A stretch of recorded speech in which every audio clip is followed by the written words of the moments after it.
Assalamualaikum warahmatullahi wabarakatuh. Alhamdulillahirabbil alamin. Wassalatu wassalamu ala sayyidil ghurril muhajjalin sayyidina Muhammadin wa ala alihi wa ashabihi wa ala sairil anbiya'i wal mursalin wa ala alihim wa ashabihim ajma'in, amma ba'du. Hadirin mukarramin yang mulia para masyayikh ahli silsilah thariqah Qadiriyah Naqsyabandiyah Pondok Pesantren Suryalaya, wabil khusus Hadratus Syekhina wa Mursyidina As-Sayyid Asy-Syaikh Muhammad Abdul Ghaz Saifullah Maslul Qaddasallahu sirrah.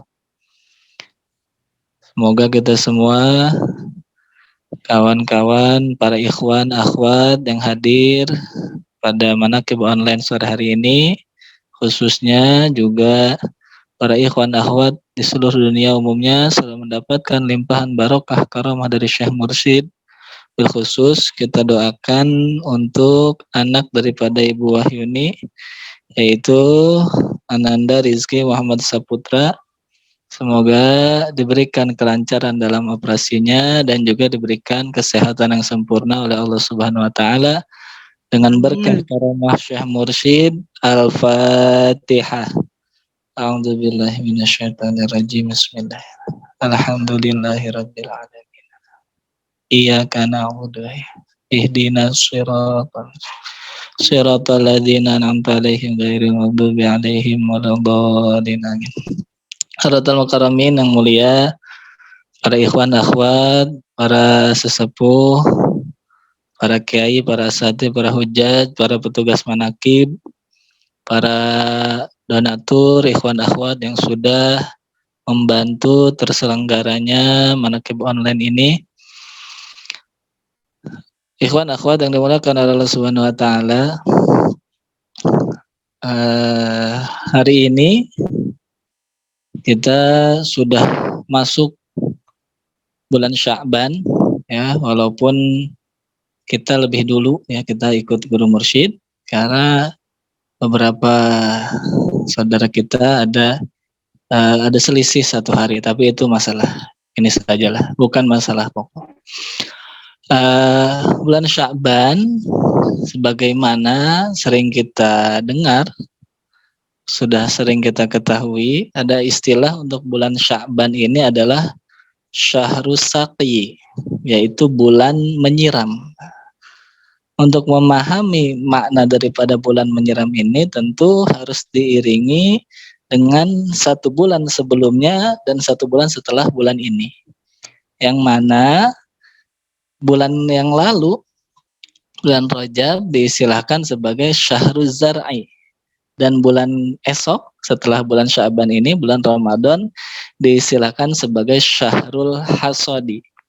Jadi 3 bulan ini sudah masyhur, kita telah tahu ada istilah dinamakan sebagai Syahruz Zar'i, Syahrus Saqi, wa Syahrul Hasadi.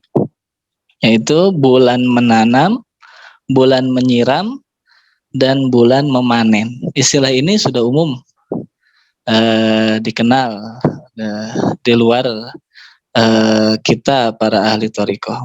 Ini riwayat yang umum.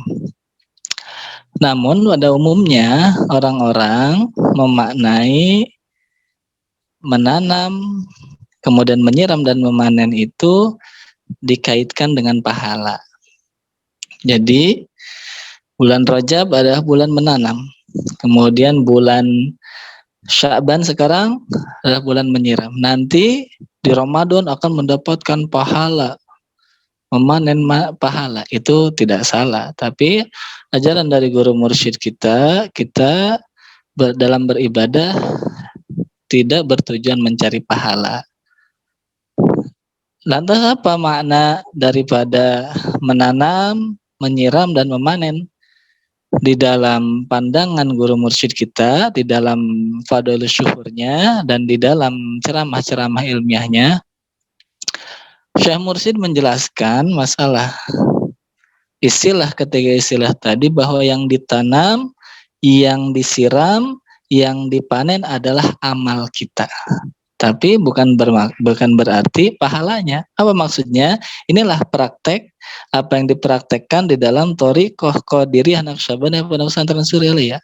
Menanam di bulan Rajab adalah diwujudkan dalam bentuk sholat sunnah raghaib, sholat sunnah Rajab yang berjumlah 42 rakaat.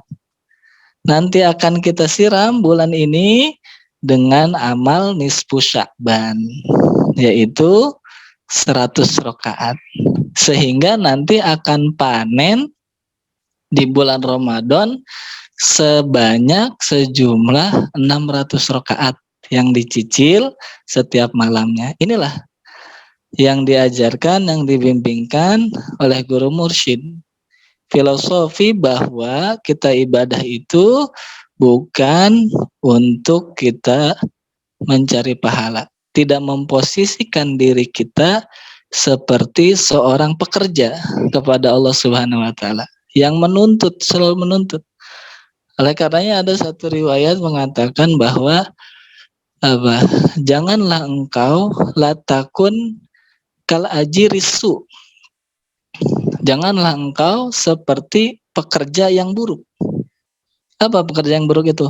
Kalau tidak diupah, tidak diberi pahala, tidak diberi upah, tidak diberi gaji, dia tidak mau bekerja. Walatakun kal abdisu. Dan juga jangan seperti seorang budak yang buruk. Apa budak yang buruk dalam konteks ini? Apabila tidak diancam, tidak ditakut-takuti, tidak diberi hukuman, dia tidak mau bekerja. Artinya amalnya tergantung kepada iming-iming ataupun karena motivasi takut dihukum dan lain sebagainya. Inilah kita belajar berzikir, belajar berguru kepada guru mursyid, bukan sebatas kita belajar zikir, tapi merubah mindset kita, merubah motivasi niat dalam ibadah kita.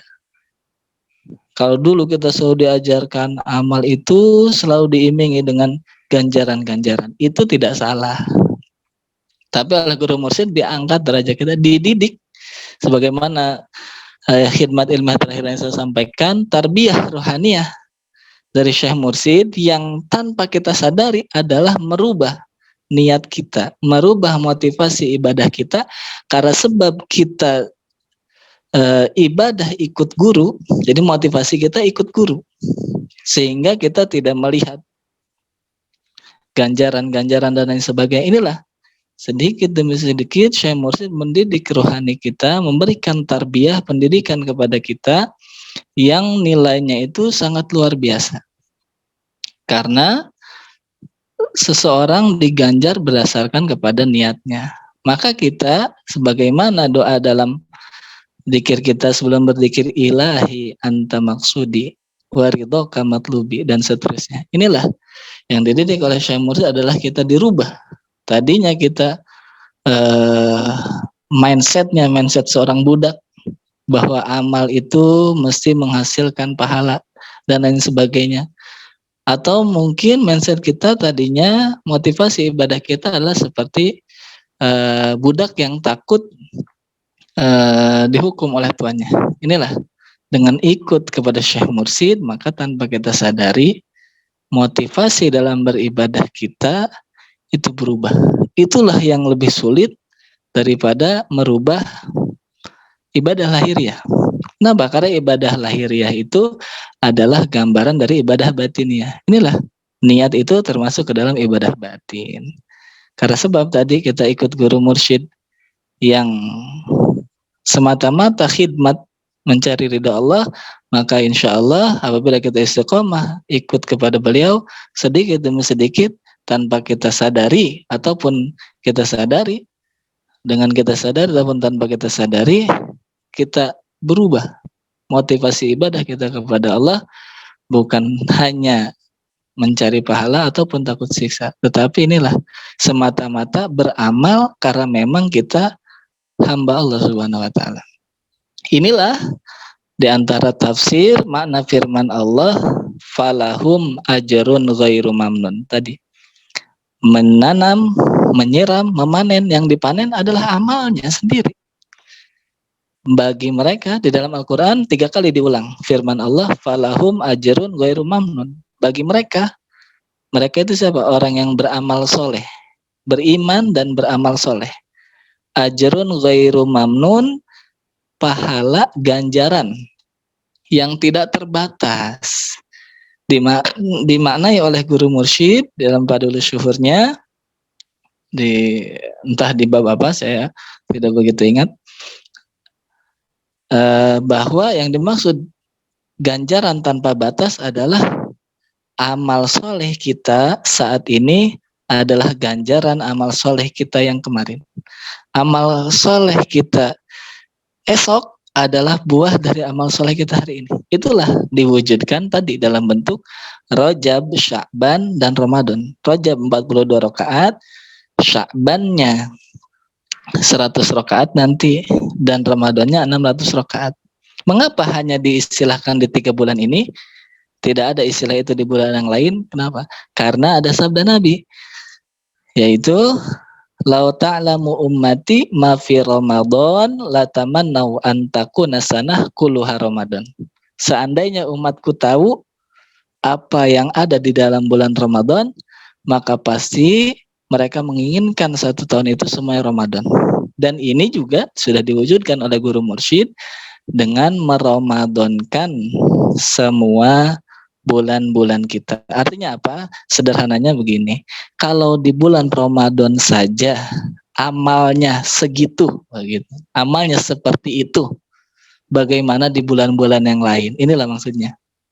Kalau di 3 bulan ini saja tidak ada motivasi, tidak ada semangat ibadah, bagaimana di bulan-bulan yang lain?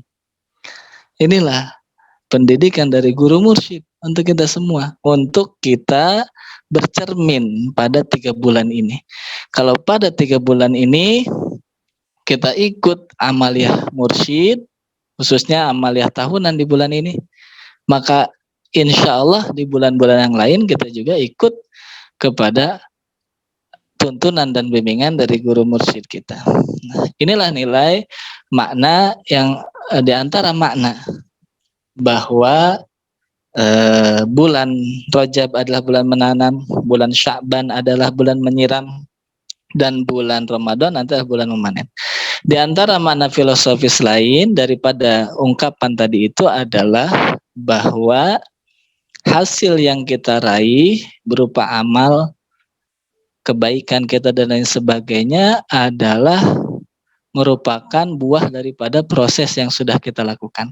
Sebagaimana ibadah seseorang nanti di Ramadan tergantung bagaimana persiapan dia di bulan Rajab dan di bulan Sya'bannya. Begitu pula dalam tarbiyah ruhaniyah kita, pendidikan ruhani kita, hasil yang kita raih saat ini adalah buah daripada proses jerih payah mujahadah yang sudah kita lakukan kemarin-kemarin di hari yang lalu. Begitu pula hari ini, mujahadah kita hari ini akan membuahkan hasil di masa mendatang. Inilah maka dalam berguru kepada Syekh Mursyid, sebagaimana tadi di dalam Manqobah dikatakan kebiasaan Tuan Syekh Abdul Qadir. Maka apa? Yang pertama yang kita lakukan semenjak kita berguru kepada guru mursyid adalah merubah kebiasaan. Tadi mindsetnya sudah dirubah, niatnya sudah dirubah. Sekarang kebiasaannya kita rubah, khususnya kebiasaan ibadahnya dulu. Nanti dirubah kebiasaan akhlaknya dan lain sebagainya. Inilah kebiasaan kita sehari-hari akan menghasilkan hasil. Sebagaimana firman Allah, barang siapa yang beramal baik, ya, maka akan diganjar dengan kebaikan.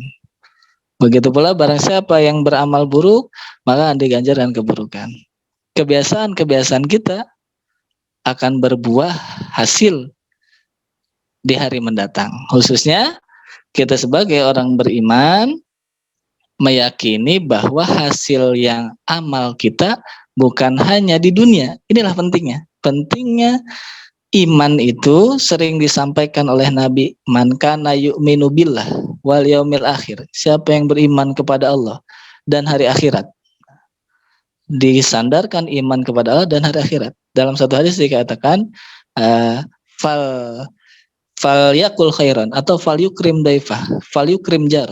Barang siapa yang beriman kepada Allah dan hari akhir, hendaklah dia berkata baik, hendaklah dia memuliakan tamu, hendaklah dia memuliakan tetangga. Artinya dikaitkan dengan amal. Iman itu dikaitkan dengan amal. Kenapa? Karena ada orang yang berbuat baik tapi tidak punya iman. Lantas apa perbedaannya? Perbedaannya adalah karena kita punya iman, kita meyakini bahwa semua amal baik kita akan ada hasilnya. Kalaupun tidak terwujud di dunia, kita tidak putus asa. Karena kita punya iman bahwa hidup kita bukan hanya di dunia. Katakanlah kita berzikir puluhan tahun, sekian tahun, belasan tahun, puluhan tahun, tapi hidup kita secara lahiriah tidak ada perubahan. Kita tidak berputus asa. Karena kita yakin amal kita, proses mujahadah yang kita lakukan itu akan membuahkan hasil. Hanya saja hasilnya tidak mesti di dunia. Yang pasti innallaha la yudhi'u ajral muhsinin. Allah tidak akan menyia-nyiakan ganjaran, tidak akan menghilangkan nilai daripada orang-orang yang berbuat baik. Inilah kemurahan Allah Subhanahu wa taala. Berbeda dengan makhluk seperti kita. Kalau kita ada orang berbuat baik kepada kita sekian lama, kemudian orang itu berbuat salah satu kali saja, maka bisa jadi satu kesalahannya itu menghapus sekian banyak kebaikannya. Sedangkan Allah tidak seperti itu. Yakinlah dengan iman kita, dengan mujahadah kita, dengan kita ikut kepada guru mursyid, segala amal kebaikan yang sudah kita lakukan, khususnya dalam ittiba kita kepada guru mursyid, akan membuahkan hasil. Dan itu, hasil itu tidak mesti diwujudkan di dunia. Karena dunia laisa bidaril mu'minin. Dunia itu bukan tempat tinggal bagi orang mukmin. Dunia itu hanya sebatas tempat singgah. Jika ganjaran itu diberikan di dunia, ketahuilah ganjaran yang diberikan di dunia hanya bersifat sementara, tidak abadi. Sedangkan ganjaran yang diberikan Allah di akhirat itu abadi. Khususnya kembali lagi, kita tidak menuntut itu, tidak menjadikan itu motivasi dalam hidup kita, tetapi Allah tetap tidak menghilangkan nilai ibadah kebaikan yang sudah dilakukan oleh para hambanya. Oleh karenanya, terakhir saya menyampaikan hikmah dari Ibnu Athaillah, man asyraqat bidayatuhu asyraqat nihayatuhu. Jadi kalau Rajabnya baik, Sya'bannya baik, Ramadannya pasti baik. Kalau Ramadannya baik, bagaimana bulan-bulan yang lain? Tapi kalau Rajab, Sya'ban dan Ramadannya saja tidak ada semangat ibadah, bagaimana bulan-bulan yang lain? Maka kata Ibnu Athaillah, barang siapa yang di awalnya dia sudah bersinar, sudah baik, maka pasti di akhirnya juga dia akan cemerlang, akan baik, akan sukses. Ini juga maknanya luas. Awal bisa diartikan di dunia, barang siapa yang hidup di dunianya melakukan amal baik, dia melakukan kebaikan-kebaikan, maka pasti di akhiratnya juga akan baik. Atau secara makna sempitnya, barang siapa yang di awal perjalanan suluknya asyraqat, sudah terang, sudah bersinar. Maksud bersinar itu semangat ibadahnya, ittiba kepada guru, maka pasti perjalanan thariqahnya itulah gambaran dari akhir perjalanan suluknya. Jadi hari esok adalah cerminan daripada hari ini. Atau makna yang lain adalah orang lain meminta-minta, mencari-cari husnul khotimah, mendambakan husnul khotimah. Tapi kita dididik oleh guru mursyid, jangan berharap husnul khotimah kalau tidak memulai kebaikan itu hari ini. Atau istilah guru mursyid adalah husnul bidayah. Inilah yang kita lakukan tidak meratap husnul khotimah, tapi kita melaksanakan husnul bidayah, awal yang baik. Kalau awalnya baik, pasti akhirnya baik. Kalau hari ini baik, pasti esok baik. Kalau tahun ini baik, pasti tahun depan baik. Inilah istilah guru mursyid, baik itu sehari-sehari saja. Artinya, ya inilah, jangan pikirkan yang sudah lewat, jangan meratapi apa yang belum datang, maksimalkanlah hari ini dengan berbuat kebaikan, mujahadah, kita khorqul adah, merubah kebiasaan buruk kita, ikut kepada kebiasaan-kebiasaan baik yang dituntunkan, yang dibimbingkan oleh guru mursyid kita, Syekh Muhammad Abdul Ghaus Saifullah Maslul, Qaddasallahu sirah. Ini saja yang saya sampaikan. Mohon maaf atas segala kekurangan. Hadanallahu ikum ajmain. Semoga Allah Subhanahu wa taala memberikan kemudahan kepada kita untuk kita bisa istiqomah ikut bimbingan guru kita yang mulia Hadratus Syekh Aba Qaddasallahu sirah. Sekian dari saya. Terima kasih. Wassalamualaikum warahmatullahi wabarakatuh.